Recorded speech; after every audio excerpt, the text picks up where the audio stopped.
What's going on, guys? In this video, I'm going to teach you how to turn on DRIP in Robinhood.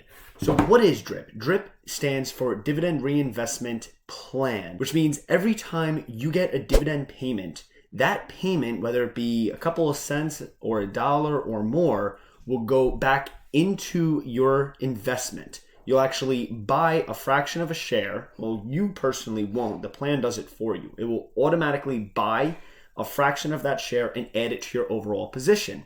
Now you may think, why would I do this? Why wouldn't I just want to cash out on my dividends and use that money for whatever I want?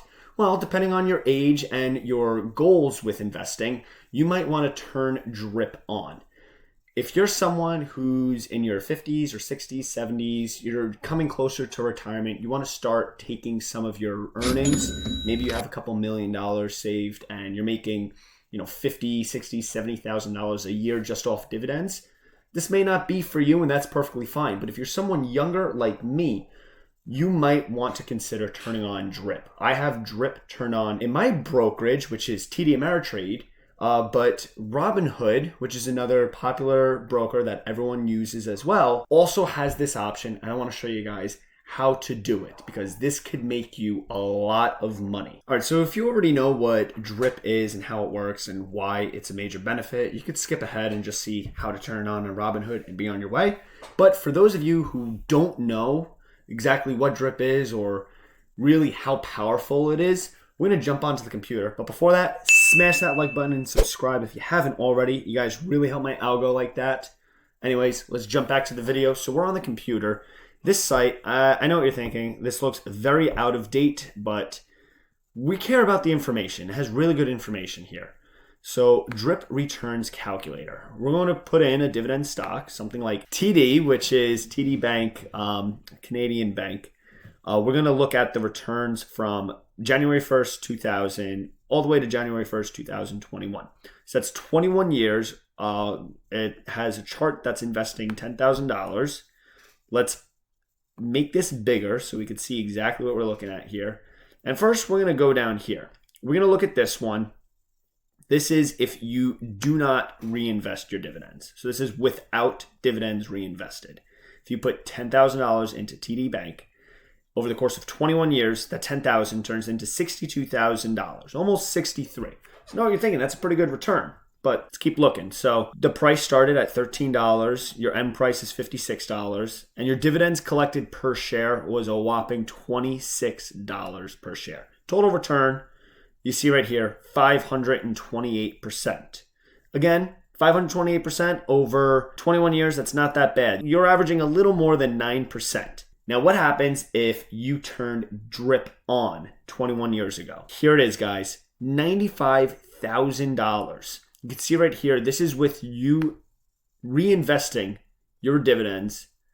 You're getting 850%. You're making a hell of a lot more money, making about $30,000 more than if you didn't have DRIP on. So you can see you can make a lot more money just by turning DRIP on, and it might be worth it, especially if you're 20, 30, or even 40 years old. You still have 10, 20, 30 years out before retirement. One more thing I want to show you guys before I show you exactly how to turn it on in Robinhood. Right here, this is Trading View, just so you guys could see this with other stocks as well. We'll stick with TD.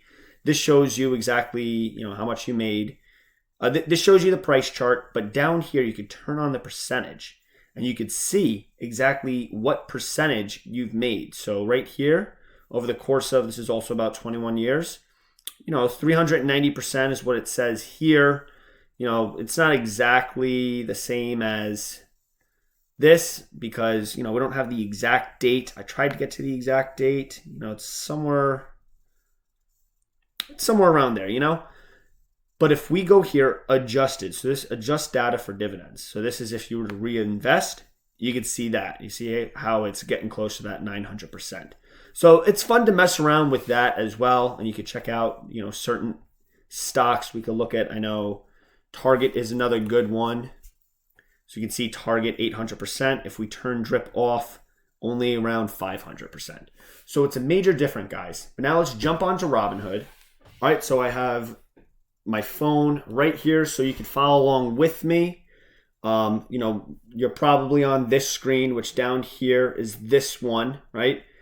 Now you're probably wondering, where do I turn on drip? If you guys have watched my other videos, you know the only stock that I have in Robinhood is a leveraged ETF, just because I want to see how it actually works when you hold on to it long term. And it's still going up. So it's pretty incredible watching that. But besides that, if we scroll down, this one does not pay a dividend, which is not surprising. But if you go to another stock, so we'll keep using that TD example. If you scroll down, you could see dividend yield, almost 4%. So that's a pretty good dividend yield, 3.9%. But there's no way here to turn it on.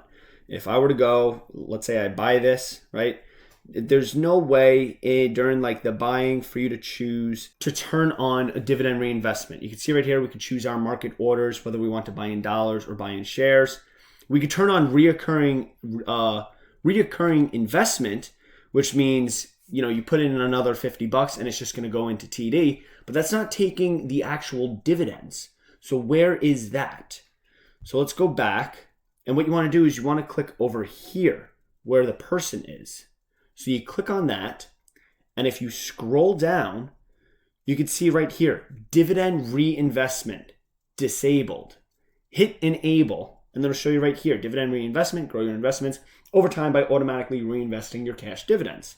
Hit continue, and then it'll show you how does it work. Kind of gives you a little synopsis of how it works.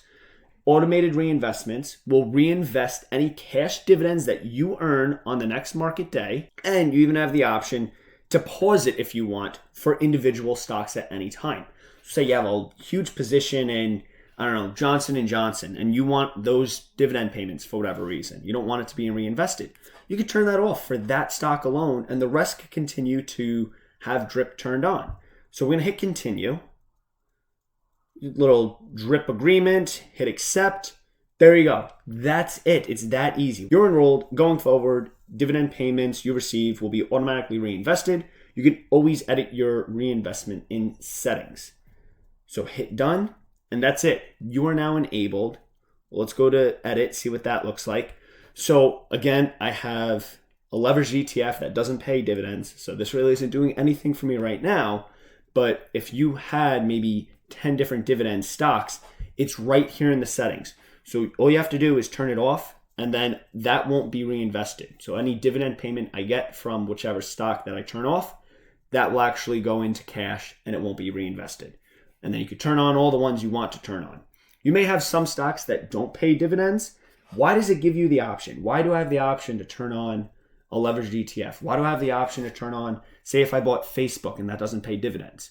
Well, that's because they might start paying dividends in the future. And if they do, then I'll already be set up to start reinvesting that dividend. But guys, that is drip on Robinhood. You now know the power of it and you know how to turn it on. If you like this video, smash that like button, subscribe if you haven't already, drop any comments if you have any questions. And as always, I will see you guys in the next one.